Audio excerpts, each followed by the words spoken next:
Vamos conversar sobre adoção? A chegada de um novo filho ou filha em uma família sempre é um momento especial e em casos de adoção não é diferente. Para quem não sabe, dia 25 de maio é o Dia Nacional da Adoção. Segundo dados do Sistema Nacional de Adoção e Acolhimento do Conselho Nacional de Justiça, o Brasil possui cerca de 30 mil crianças e adolescentes em acolhimento, sendo quase 5 mil aptas para adoção. Já quanto aos pretendentes disponíveis, esse número é de quase 33 mil. Esses dados levantam um questionamento bem importante, né? Por que o número de pessoas que desejam adotar é tão superior ao número de crianças e adolescentes esperando por uma nova família? Para falarmos sobre esse assunto e ampliar o debate sobre adoção, vamos falar com a promotora de Justiça da Infância e Juventude, Patrícia D'Agostin, e com Sheila Freiner Yoshimura, uma das fundadoras e coordenadora da Casa de Acolhimento Semente Viva de Florianópolis. Promotora, voltando então ao questionamento da abertura dessa conversa, né? Existe uma explicação para esse número de pretendentes à adoção ser tão superior ao número de crianças e adolescentes esperando por uma família? Então, Miriane, a verdade é que a gente sempre vai ter maior número de pretendentes do que crianças e adolescentes disponíveis, né? Por isso que a gente trabalha com o sistema da fila, né? Senão não teria sentido de ter uma fila para adoção. E, na verdade, eu acho que a grande discussão e o que chama muito a atenção das pessoas é que nós temos crianças acolhidas disponíveis para adoção que continuam nos abrigos, mesmo tendo vários pretendentes numa fila, né? E isso tem sim explicação. Tem uma explicação baseada principalmente no perfil, né? A maioria dos pretendentes que estão na fila, eles desejam crianças de 0 a 3 anos, sem problemas de saúde, com algumas restrições quanto ao seu histórico, o que de fato é uma realidade irreal, na verdade, né? Que sobre a situação de uma criança acolhida.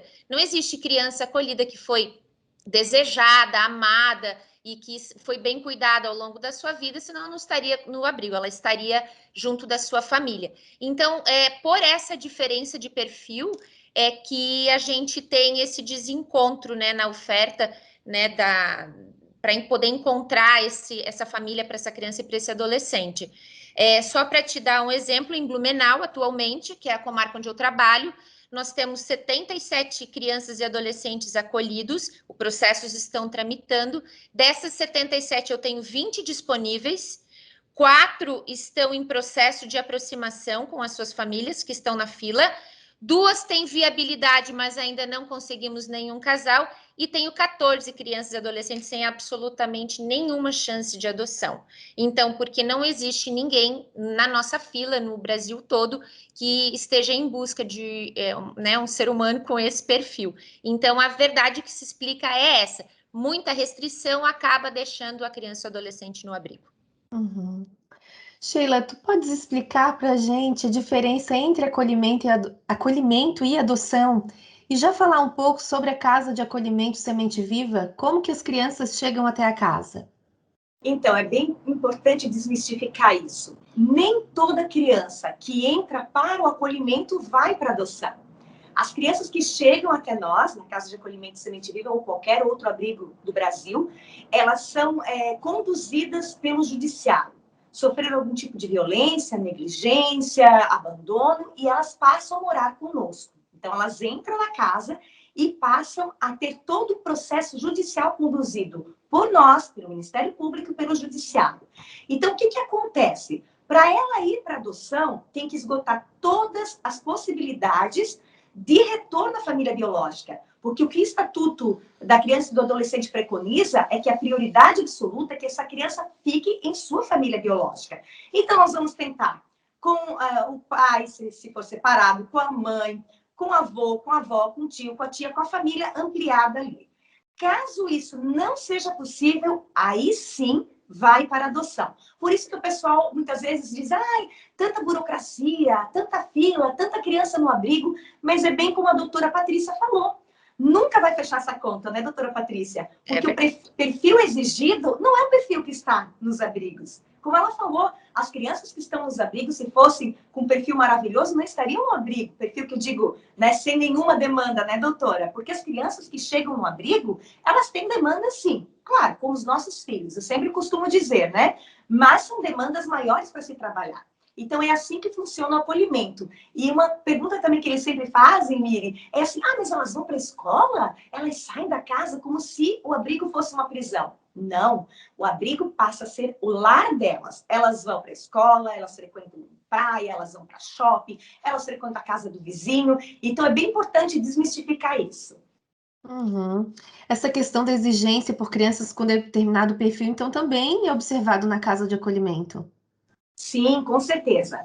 Na nossa história, né, esse mês a gente completa 10 anos de história, graças a Deus nós temos vários casos exitosos de adoção tardia.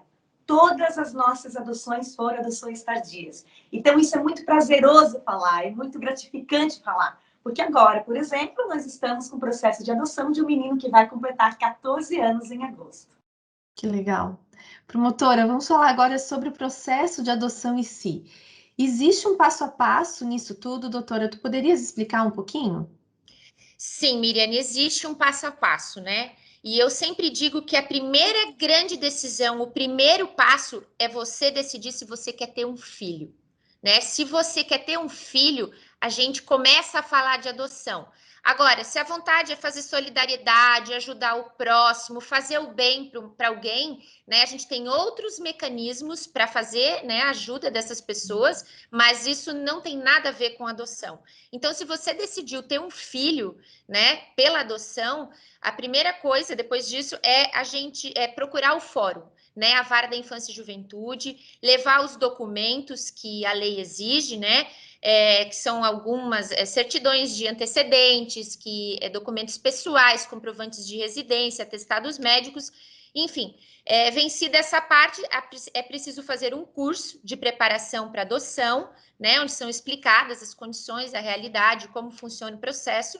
E depois disso, então, vai haver um momento de entrevistas com a psicóloga e com o assistente social para saber o perfil, qual o seu desejo, qual é, de fato, né, a motivação para essa adoção. Terminado isso, o Ministério Público, o promotor de justiça, vai dar o seu parecer a respeito da situação, e aí, então, esse processo vai ao juiz. E é o juiz quem decide se você entra ou não entra na fila. Não é simplesmente eu decidir adotar e eu vou entrar na fila, né? Isso depende de uma decisão do juiz depois de um processo.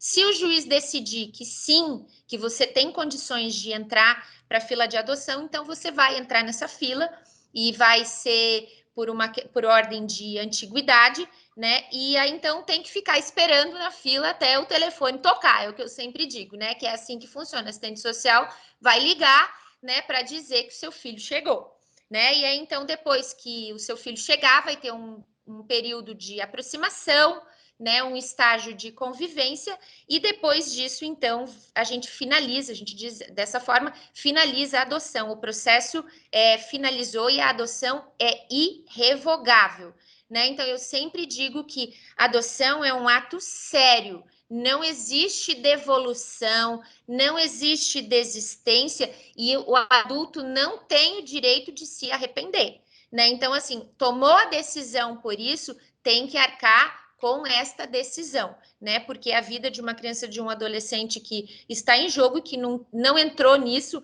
por vontade própria. Então, eu sempre destaco que isso é muito importante, mas o processo em si é um processo simples, mas é um processo também de, às vezes, um pouco mais lento, porque há necessidade de reflexão e amadurecimento para que, como a Sheila falou, seja um processo que a adoção dê certo, né, que a nova família se encontre com os desafios que qualquer filho traz, né, seja adotivo ou biológico, mas é um acompanhamento necessário para que a justiça proteja essa criança e esse adolescente. Bem importante, doutora Patrícia, o que a senhora falou sobre essa questão. É um filho, não faça por caridade. Se você quer adotar por caridade, não faça. Termine o processo hoje. Porque criança, ela não é um produto. Infelizmente, né, nós, graças a Deus, em 10 anos não temos nenhum caso de devolução dos nossos processos, mas nós conduzimos junto ao Judiciário e Ministério Público com muita cautela. Por exemplo, nem toda pessoa que está na fila de adoção, que vai ser encaminhada para aproximação para a criança, o processo vai dar certo. É bem importante falar aqui. Porque muitas vezes passam 7 anos. E 7 anos a vida da pessoa mudou muito. Nós temos um caso, por exemplo, que estava na fase de namoro, que é essa fase de aproximação com uma criança, que já era maior, e nós percebemos que essa era uma adoção monoparental, só mãe, que essa pessoa não estava preparada. E a chance dela devolver lá na frente era muito grande. Então, nós fizemos um relatório, sentamos com o judiciário, discutimos o caso e dizemos, é melhor, né? E colocamos, é melhor parar por aqui. Porque criança não é um produto. Infelizmente, nós estamos com um caso de devolução de uma outra instituição que já estava há 4 anos na família adotiva, né? Na família, não é nem mais adotiva, que a gente nem gosta muito de falar família adotiva, parece que cria um estereótipo. E depois de 4 anos, essa mãe foi no conselho tutelar com o menino com as roupas dele em sacos de lixo, como se estivesse devolvendo.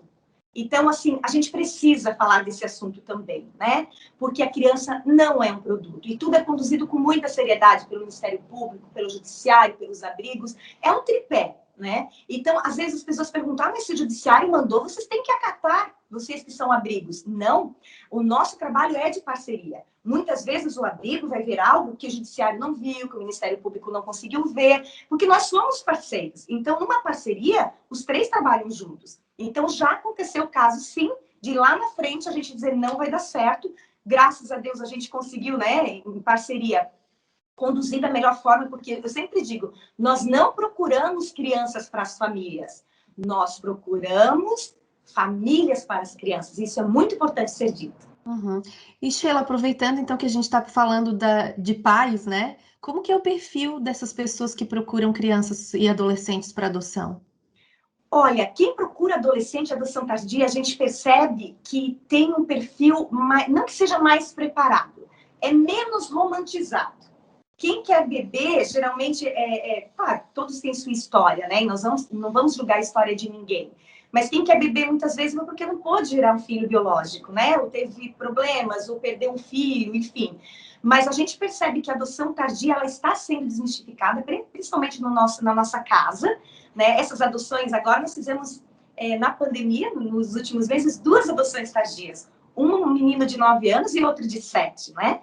E nesse período de aproximação, a gente senta com a família antes de qualquer coisa e a gente põe a realidade, às vezes, mais dura do que ela já é, para ver realmente como eles vão se comportar nessas intervenções. Porque ali a gente pode medir, né? Não que a gente vá brecar ali o processo, né? Digo, a gente, o Judiciário, o Ministério Público, eu abrigo. Mas a gente vai poder medir quais serão os conflitos, os nossos maiores desafios com essa família. E eu sempre digo, o nosso desafio não é preparar a criança para essa família. A criança que apresentou demanda de comportamento pela realidade que viveu. O nosso maior desafio é preparar as famílias. Famílias. Aham. Promotor, então, aproveitando esse gancho, qualquer pessoa pode adotar? Assim, algumas regras o Estatuto da Criança e Adolescente estabeleceu, né? Então, precisa necessariamente ter mais de 18 anos, né, para ter a maioridade civil, mas você pode ser solteiro, você pode ser casado, pode ser só pai, só mãe, casal heterossexual, casal homossexual, a lei não faz nenhuma distinção, né? Necessariamente a diferença de idade entre a criança ou adolescente que será adotado com o pretendente tem que ser de 16 anos, né? Então, uma diferença de idade. Precisa ter bons antecedentes, tem que ter boas condições físicas e mentais e também precisa ter uma certa condição para criar a criança.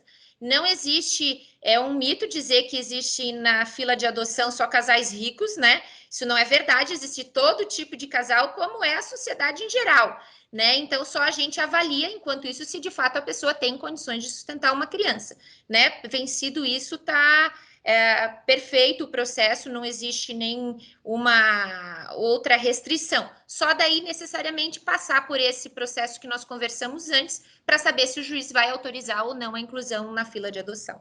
É bem importante, doutora Patrícia, porque às vezes eles ligam para nós e perguntam assim: eu vivo de aluguel, eu posso entrar na fila de adoção? E a gente desmistifica isso também, porque é bem isso, não é a tua condição financeira. Você dando o básico de uma família, né, ou garantindo o direito dessa criança, não precisa você morar numa casa própria, enfim, né, ter carro. É uma coisa que é um assunto que é muito ainda desmistificado, né? E é importante a gente esclarecer isso. Qualquer pessoa realmente, né, pode entrar na fila, desde que garanta aí o direito dessa criança. Sheila, tu falaste de casos exitosos de adoção tardia, mas lá na casa também já teve algum caso de um adolescente que já passou todo o tempo que poderia ficar no abrigo e saiu sem ter encontrado um lar? Como é que, se isso aconteceu, já como é que esse adolescente se sente? Bem importante falar disso. Nós temos, na verdade, o nosso perfil inicial era de 2 a 12, e 3 anos atrás apareceu um caso de um menino de 14 anos que não tinha vaga no abrigo do Estado, eles vasculharam o Estado inteiro, e aí nós ficamos com o coração apertado e acolhemos esse adolescente. Hoje ele está com 17 anos, então ele só pode ficar até 18, conforme a lei preconiza. O que nós fazemos, então, com esse adolescente, né? Ou com qualquer outro adolescente que vai passar ali nesse período sem ser adotado? Nós trabalhamos a autonomia, a responsabilidade, para que, com 18 anos, ele possa sair e ter a sua vida, né? A sua autonomia. Então, ele fez parte do Jovem Aprendiz, ele está trabalhando. O que ele ganhava, a gente fez uma reserva, né, no banco, para que, quando ele sai, ele tenha essa reserva para pelo menos 1 ano de aluguel. Então, a gente traça um plano de ação. O que é importante também, um trabalho de acolhimento fazer? A não revitimização, né? A gente sempre fala quando eles entram lá: você foi vítima, agora não é mais. Você está aqui protegido e vamos traçar um plano de ação com você. Mas realmente, quando o adolescente completa 18 anos, ele não pode mais ficar no abrigo.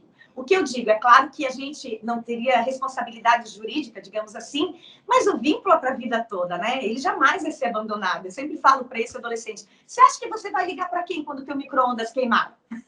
Né? Então, a gente cria vínculo para a vida toda, porque a gente passa a fazer parte da família deles, é a referência que nós temos, né? E realmente acontece como uma família, tem conflito, a gente tem divergência, a gente discute, a gente media. Então, esse plano de ação é importante. Nós só temos esse caso hoje, né? Até porque o nosso perfil era até 12, mas tem esse menino que agora vai completar 14, que está em processo de adoção, mas é isso que acontece nos abrigos pelo Brasil. E daí, aí é que entra também o apadrinhamento afetivo, né, que seria algo que a gente implementou em 2019, até fomos referência aqui, foi fantástico, que daí esses adolescentes que não têm perfil no Cadastro Único de Adoção, no Cuida, eles podem ser apadrinhados, né? Então, eles passam a ter uma família como referência, que acompanha, que participa das ações, que leva eles para passear, para viajar. Então, o apadrinhamento afetivo para esse perfil é de suma importância. Promotora, o Ministério Público atua de alguma forma para estimular a adoção tardia? Sim, Miriane, o Ministério Público participa, né, de eventos sociais, exposição na mídia, explicando o assunto. E eu, enquanto promotora, também participo do curso de preparação para adoção, né? Então, quando os casais vão para essa fase inicial lá no fórum para saber a respeito do processo e começar a dar a largada nesse projeto de vida, né? Tem esse espaço para amadurecimento acerca do perfil, né? Então, eu sempre faço também essas observações. E muito isso do que a Sheila falou, é importante trazer os casos de sucesso, né? Porque existe muito medo de você adotar uma criança ou um adolescente que não seja pequenininho, né? Que tenha vontade própria, tem história, né? Tem inclusive algumas marcas na sua trajetória. Então, os casos, de fato, são muitos casos de sucesso, né? Tudo depende do casal, né? Um casal está preparado para isso, pronto para o desafio. E existe, Miriane, uma coisa que o adolescente ou essa criança, né, que já não é mais tão pequena, ela, quando espera por uma nova família, ela também a deseja muito. E ela sabe comparar o que ela tinha com o que ela tem agora. E isso existe, há um retorno dessas famílias, tanto das crianças e dos adolescentes como dos pais, um retorno fantástico, assim, de muita aproximação, de muito vínculo e de muito amor, porque, enfim, chegou o amor que ela devia ter tido quando era pequena e não teve, entendeu? Então, esse retorno da criança e do adolescente, quando eles já têm uma idade um pouquinho maior, ela também ela é uma cerejinha, assim, no bolo, né, da adoção. E também eu sempre costumo falar para os casais e para os pretendentes que, como a Sheila falou antes, então ficou 7 anos esperando na fila. Se você desejasse um filho de 7 anos, seu filho está no abrigo. Né? Então, você ficou esperando durante 7 anos, falei assim, opa, seu filho está ali, porque quando nasceu a sua vontade de ter um filho, você está gestando esse filho, e ele estaria te esperando lá no abrigo por todo esse tempo. Então, tem muita gente que passa a refletir sobre isso, e ser pai e mãe, claro, tem fases que se você quer trocar fralda, você quer dar mamadeira, é uma necessidade que às vezes o pai e a mãe têm. Mas se também não houver essa necessidade, você simplesmente quer amar, ser amado, criar uma criança, um adolescente, essa resposta vem independentemente da fase da vida dele. É bem importante falar disso, realmente, né? Porque quem quer ser pai e mãe e o adolescente, ele carrega muito amor para dar, né? O nosso lema na casa é o amor sempre vence. Por mais que tenha desafios, esse adolescente, quando é abraçado e quando é amado, a gente percebe na casa lá. Nós temos casos de adolescentes que vieram com histórico que até os abrigos já tinham rejeitado, porque não aguentavam mais.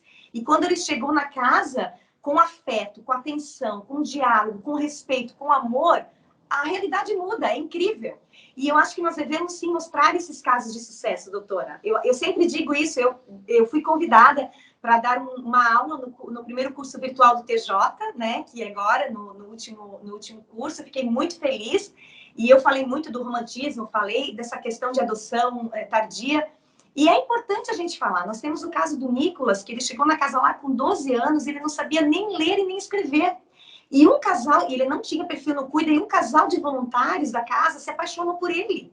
E fizemos um processo com muita, né, com muita calma, com muita cautela. E hoje ele é o xodó da família. Inclusive, a família já está pensando em adotar outro maior. Então, assim, a gente vê que o amor realmente transforma, né? Claro, tem toda uma preparação, tem todo um querer da família, porque é o que eu sempre falo, filho biológico dá problema também, né? Dá desafio também. Todo filho tem desafios. Então, o filho adotivo também faz parte, é inerente, né, à nossa condição humana. Mas eu acho que nós precisamos mostrar esses casos, nós precisamos dar voz e vez a esses casos para que as pessoas saibam que, como a doutora falou, eles estão no abrigo esperando por uma família, né? Já sofreram tanto, e por que não adotar uma criança maior? Por que não tentar ou adotar um adolescente? Acho que é bem importante a gente falar desse assunto. Promotora de Justiça, Patrícia D'Agostin, Sheila Freiner Yoshimura, muito obrigada pela conversa. Quem quiser saber mais informações sobre o assunto, né, sobre adoção, pode acessar nosso portal mpsc.mp.br. Até a próxima!